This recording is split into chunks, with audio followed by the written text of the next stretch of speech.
I just presented at the Chicago Midwinter meeting. One of the attendees came up to me and she looked beat up tired. She said to me she feels guilty even thinking about leaving. My doctor needs me and my team needs me.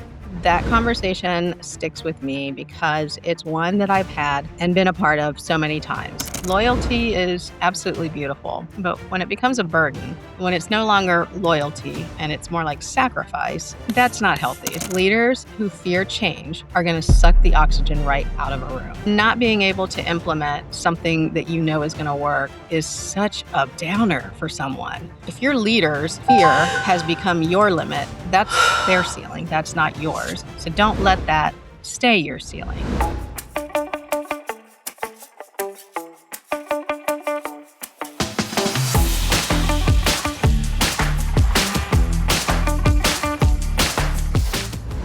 And we are back with another episode, but today is a solo episode. One of my favorite classes to teach is Nobody Told Me That, management issues that we should talk about. I know that you're shocked that I have such a title for a class. I just presented it at the Chicago Midwinter meeting. And after the class, one of the attendees came up to me and basically she looked tired. I'm not talking about a little bit tired, I'm talking like beat up tired, like ready to quit right then and there, tired, right? Worn down. And she said to me, I'm just not happy in my position anymore. But she also said that she feels guilty even thinking about leaving. My doctor needs me and my team needs me. Okay. Well, that conversation sticks with me because it's one that I've had and been a part of so many times. Maybe you have felt this way too. And that's what we're going to unpack today. The difference between feeling obligation to your job, which is, it's a great feeling, but not really. What I really want you to do is feel called to do your job. So, obligation can keep you somewhere long past your prime, right? Or even past the time that you're supposed to be there. Obligation says they need me, and what would they do without me? Well, calling, that's different. It says, I'm driven to make an impact and this is where I can grow. And that's the feeling that I really want you to pursue in your career because obligation is built on guilt and duty. And calling is built on purpose and alignment, almost like an internal compass. And when obligation runs the show and it's what's driving your decisions, it just takes away from the joy. And you'll start to notice that over time. Day after day, you're going to give and give and give until there's just not much left to give. And this is something that I see all of the time in dental managers and really anyone in a leadership position in any dental company. When you're giving your all, unfortunately, that can really feel resentful of doing that after a while. But when you're working from a calling, not obligation, but from a true calling, you gain energy. And it's hard to explain if you haven't really felt it, but I think some of you have felt that, right? Because why else would you continue to work in the dental field if you haven't? Basically, even though the hard days are hard, they're still meaningful. And that is what I mean. Like you want to have good days all the time, but even in a bad day, you still love what you do. Let me say this too. Loyalty is absolutely beautiful, but when it becomes a burden, when it's no longer loyalty and it's more like sacrifice, that's not healthy. It's not healthy for the person you're sacrificing to, right? But the person that you are turning into, you just can't sustain that for a long period of time. And so here's the question that I love to ask. So if you were standing in front of me and you were asking me what you would do, I would ask you why you're staying. And I would listen to, do you start your sentence with I or do you start it with they? So here's the difference. I love my job. I believe I'm making an impact. That's a calling. But what I often hear is they need me. I can't leave them. If I leave, things will fall apart. That's obligation. Do you see the difference? You should be leading with I because the most important part of this equation is you, right? So hear me out. There's nothing selfish about centering yourself. Do you know what I mean? There's nothing selfish about that when you're the focus of the conversation, your inner monologue. I think we actually owe it to ourselves to do that more often. You're giving your time and your energy and your creativity every single day. I mean, no one's arguing with that, but you do matter in this equation. It shouldn't be 90% you give and 10% you get. That's just upside down. When you're running on empty, no one is going to benefit. Like, who is going to be able to run the show when they're not feeling 100%? And if you, for some reason, burn out, maybe you need to take a day no one's going to benefit. Your patients, not your team, not you. And if you're walking around not happy in your job, people do pick up on that. They really do. And honestly, if you were in a good place, they would care about that and they would want to try to help you. So let's go into that because that's uncomfortable. Sometimes it's not even about you.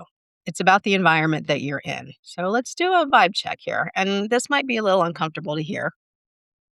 If you brought some new idea to your leadership tomorrow, all right, which, managers, we tend to come up with a ton of great ideas, right? Would it be met with, how can we make this work? Or would it be, yeah, that's not going to happen? Or, yeah, we tried that. Obviously, we want the first reaction to be the answer, but we often hear dismissive comments that make us second guess our own confidence. And I don't like that, right? Like, I don't feel like I made a mistake. I don't like to feel that. But I say this often, and listen to me when I say this. Leaders who fear change are going to suck the oxygen right out of a room. You are trying to propose change for a good reason, right? I'm hoping you have a good reason, not just that you got something that you want to just implement right away. But not being able to implement something that you know is going to work is such a downer for someone. What that does is it shuts down ideas. It shuts down your ideas. And then what ends up happening is the people that you're talking with, the leadership that we're talking about, the oxygen suckers, they stay stuck in that's the way we've always done it. And when that happens, motivated team members like you, like me, they start to shrink a little bit. I mean, have you noticed that, right? Maybe you're not giving as many ideas as you used to because you just know how it's going to happen. You just stop bringing up new ideas. You stop dreaming out loud, which is really a shame because part of the fun of working with great people and smart people is the things you come up with. But you're simply protecting your energy. You start protecting yourself and you start not putting yourself out there, which is really unfortunate. So if your leaders' fear has become your limit, that's their ceiling. That's not yours. So don't let that stay your ceiling. Your boundaries are your own. If you're running into a boundary that you don't think is fair over and over again, I feel like there needs to be a discussion, an internal discussion, right? Because you have a right to breathe. You have a right to grow and you have a right to explore new challenges. I mean, that's why we have a brain and that's why we have ambition, right? But you can't breathe life into a practice if the person at the top is holding their breath. And I don't want that for you. I want you to be in a place that listens to your ideas and sings your praises when something good happens. Maybe that means finding a new space, or maybe it means becoming that kind of leader yourself so that when you're in a position of leadership over a big team, you're not necessarily going to make the same mistake because it happens sometimes. I mean, maybe you're with a leader who's not necessarily super experienced, but for the most part, when managers talk to me about this, they are with a leader who's just afraid to change and take initiative. Here's what I want you to do, just a little exercise. Take 10 quiet minutes this week. Write out your why. Why are you staying in your current position? Which parts of the work light you up? What do you really enjoy about your job? And which parts feel heavy? So not the parts that, you have to do and all that kind of stuff, but like, well, which parts do you really dread and like really just suck the life out of you? So if your why is starting to sound mostly like obligation, I think it's time to explore your next chapter. And if it feels like a calling, maybe you just need to rekindle the spark that you were feeling previously. And I feel like that's what a lot of us go through is that our calling starts to not be as kindled. I guess that's a good word to use because we've just got so much going on. And when we bring a new issue up or a new change that we want to make, it doesn't necessarily land or have an impact. And that just kind of turns you into like blah, right? It kind of makes you feel like you're blah. And that's not what I want for you. I want you to be with a team who truly wants to hear what's next out of you.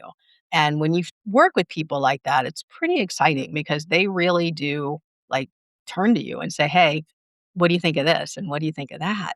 And I feel like all of us deserve to be in a situation like that. We really do.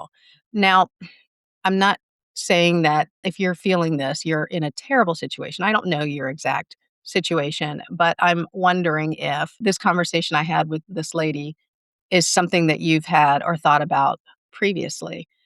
In a lot of my classes, these are quiet conversations that happen after I'm done talking because they're heavy. They're heavy conversations. And I have to say hats off to the people who actually become vulnerable with me, someone they just met, in order to get feedback. I take that very, very seriously. And I feel like the messages that I'm giving to these people in private, I feel like there's more people out there that need to hear it. So I want you to know that you make an impact, right? You have an impact in the office. I feel like you should be celebrated, right? But I also know that when you are bringing good ideas, that there is a point where you have to understand that the people who are receiving your good ideas, they just may not operate at the same speed, right? So that's what I mean. If you really enjoy the job, but you're kind of mismatched with that, maybe there's some calibration that needs to go between you and the leader you're working with, the owner, doctor, or the manager. But most often, it is a mismatch between the manager and the owner doctor. The owner doctor operates at one speed and the manager is operating at a different speed. If that continues, that's really, really hard to change. That's a dynamic that's pretty much it's hard to change. I've just seen it a lot. And, I just think there's a lot of places out there who would be thrilled to have somebody who's constantly coming up with ways, to improve the practice. So it almost feels like when I'm talking with these people who are in these obligations or feel like they have obligations, that they almost feel a sense of guilt that they can't leave the practice. If they leave, things are going to go bad, or the doctor hired them because they knew that they would be able to help them and turn the practice around. But one thing to remember is that no one is going to thrive out of guilt or martyrdom. That's just not a good way to operate.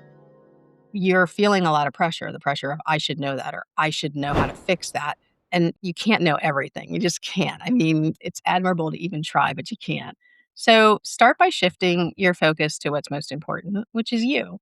Growth happens when you pay attention to that internal compass that we were talking about. So, this week, listen for that voice inside of you, not the one that says they need you, the one that says it's time for something more. And if that is what you are resonating with, that second one, then maybe there are some decisions to be made. But you could also be in a situation where they do truly need you and you can fix them. But remember, you need to protect yourself as a manager mentally because we tend to take on the weight of the practice. We tend to take on the weight of all the people we're working with and we try to fix it. And when you do that, it actually ends up staying with you when you drive home, staying with you when you're having dinner, staying with you when you're watching TV and you should be focusing, when you're thinking about how do I fix that? How do I make sure that she's got everything she needs? And how do I make sure that the doctor understands that we need to make this investment? And when it gets to that point, you are actually caring more about the practice than the owner or the leader of the practice is. And that's ownership mentality, which I love. Absolutely love that. I feel like we need more of that in dentistry. But I also know that that can lead to a lot of frustration and heartache along the way. So just take care of yourself. All right. Just take care of yourself. All right. Well, at Chicago Midwinter, after my AI for the admin team class, which was so much fun and just made me like I was giddy with excitement of how many admin team members are actually using AI and using it really well, not just the clinical stuff, but I'm talking about AI to do their admin duties.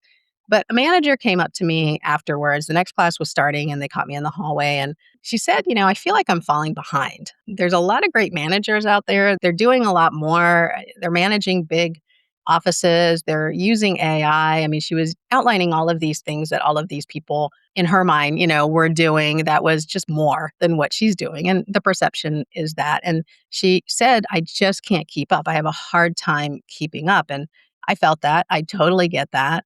So I wanted to give you a little bit of a pep talk on that. Because if you've ever felt that way, that, wow, all these rules, regulations, every time I get on Facebook or I talk to a colleague, there's something new I should be doing. You're not alone. That's so normal. Dentistry moves really fast. It moves a lot faster than it did when I was managing full time.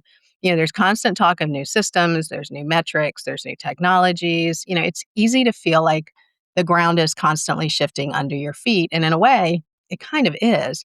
But here's what I told her. A comparison is dangerous territory to operate in because it's not always about learning at that point. Sometimes it's about fear. And she looked at me like, "What do you mean it's about fear?" And so let me explain. So I'll go over what I mentioned to her and then we'll kind of work through it. So what I want you to do is shift from comparison to curiosity because that's where your professional growth is going to happen. There's a lot of times when we want to know what other people are doing because we just want to see if we're doing that as well. But that's different. That's curiosity, right? But when you find out and you start comparing it, that's not good. There's a difference between observing others to learn and then comparing yourself to judge. So, observation says, that's interesting. What can I learn from it? You hear from a colleague they're doing something different. Well, comparison says, well, wow, they're ahead. I must be behind, which is exactly what this person was feeling like in the AI class because she had just heard all these managers sharing how they're using AI in their office. And she was just sitting there like, I barely open Chat GPT. So let's go back to observing versus comparing. So when you make an observation, that helps you grow, right? Comparison makes you anxious. Here's an example of what I mean by that. Maybe you see another practice post about their new patient loyalty program or big numbers. Maybe they'd had a big jump in collections. And instead of thinking, why aren't we doing that? You would ask yourself instead, would that make sense for my office? Or what on earth were they doing to make that happen? Because I want to do that in my office. Use that person's success as a mirror for ideas, not necessarily like a measuring stick to see if you're up for the task. That's not what this is about. One of the best pieces of advice I can give is this: talk to other managers, but get out of your own head when you're doing it. So, a lot of times when we network, we're busy thinking, well, I should be doing that. And oh, wow, I'm not doing that. Why aren't I doing that? But all these internal dialogues are going on instead of you listening to what's actually being shared. The next time another manager mentions this new strategy or this new system, ask this question to the manager: would you recommend that for other offices, or was it something that just works in your setup? So, that single question, that curiosity, that spark of curiosity that you're showing is going to be very appreciated by this person. It's going to turn a moment of comparison, what was happening for you, into a moment of collaboration. And honestly, that's what networking is all about, right? So you might find that what looks incredible on the outside for their office only works because of that office's structure or the team size or the culture, the mission of the practice. And suddenly you don't feel as behind because now you understand. However, conversely, you could find out something new and that person then begins to help you implement it and put it in place because now they're excited to talk about the successes that they have had. So, another mindset shift that I want to suggest is to step outside the dental world once in a while. The business of dentistry is amazing. I love dentistry. You've heard me say it a million times. It's almost nerdy how much I love dentistry. But let's be real. Let's be real. It's a little weird compared to most industries. All right, actually, it's a lot weird compared to most industries.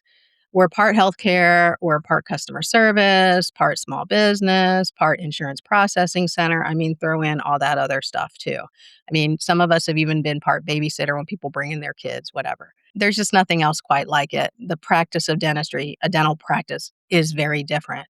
And that's why it helps to look at other industries and listen to other small business podcasts. I've learned so much from businesses that are not dentistry. You could visit a local entrepreneurs group. Believe me, they are everywhere. Look at how restaurants and salons or other small businesses handle customer experience or handle motivating their staff or handle branding or website redesign, things that you would have to do eventually, right? When you start to see what other people are doing in their businesses, you'll notice something really powerful. Most small business owners feel exactly what you feel, not just owners, managers as well. So you're not behind, you're just managing a pretty different but complex business model. And here's something else to think about: you don't have to figure this all out alone. What I want you to do is find a mentor or a manager or coach who's a few steps ahead of you, right? I think that's very important. Could be a little humbling too. Not a lot of people want to say that they know people who are like way ahead of them. We always, competition wise, we want to be the leader of the pack, but it's really important to connect with like-minded professionals, some are who are very honest about the challenges they face, but some who have already had a lot of successes because that's where you want to get to as well. When you find a trusted circle, when you find some friends, and honestly, I feel like if you even reach out to your reps in the area, they could probably recommend you because reps come in all the time. They could probably recommend a couple managers or dentists in the area that would love to meet and just have dinner. And you never know who you're going to get along with, right? Just request an introduction. Now, I know that feels uncomfortable. I know it does. I'm telling you a lot of stuff that's like, wow, that's weird, Teresa. But it's not weird when you start doing it. And when you start reaching out and enlarging your circle, you will be surprised how much larger your experience level grows as well. And then you stop thinking, oh, I'm so behind on things. I don't think you're so behind. I think you just need to have a little bit more of a comparison or a point of experience to look at that from. If you are only looking at a solo practice to, one dentist, three hygienists, you will only know how to fix that particular issue. But a lot of the changes that happen at different levels, larger offices, different industries, can be so easily applied in your little office.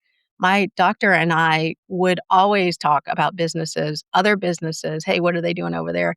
Because it was kind of fun to say, do you think we could do this? And we did a lot of things that, looking back, not most dental offices would do. We were fine with testing out new loyalty programs and ways of talking to the patient because we didn't have this, I guess, a fear of saying to other people, we would like to know more about what you're doing. We were very curious. And I find that curiosity is almost a secret weapon nowadays. So when you have a trusted circle, when you start meeting with people who you really want to share with and you enjoy hearing their takes, that comparison fades and collaboration takes over.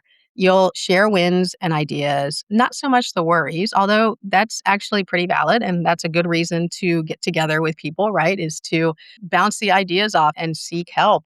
So you can learn and compare at the same time. One moves you forward, but when you are overly comparing without the learning, that's when you get stuck, right? So if you've been feeling behind, like this manager did after a pretty heavy AI class, it's okay. It's okay. We all feel that way. This is always going to happen as technology and business practices change. Everyone's timeline for learning looks different. Every office has different dynamics. What's important is for you to stay curious and keep learning and keep connecting. And please stop comparing your journey to someone else's highlight reel because people are really good at putting out what's awesome and amazing. People don't put out what's not working or the nights they stayed up late because they couldn't figure out this one issue. If we were really honest about that, I think we wouldn't have so much of this comparison envy. Are you a dental biller feeling overwhelmed and isolated? I get it. The world of revenue cycle management is complex and ever changing. That's why I created Dental Revenue Network. Our membership community was created to help you become a better revenue cycle manager and small business operator. Say goodbye to feeling alone and hello to a supportive community of dental billing professionals. Here's what you'll get: monthly billing focused meetings with peers and experts, business building sessions to elevate your career, resource libraries tailored for billers and billing company owners, introductions to cutting edge RCM technologies and companies, and a vibrant community for networking and support. Ready to transform your dental billing experience? Visit dentalrevenuenetwork.com today. Don't wait. Join us now and navigate the business of RCM with confidence. I don't want you to compare yourself to others. I want you to see what others are doing and see if you can do the same or even make it better, right?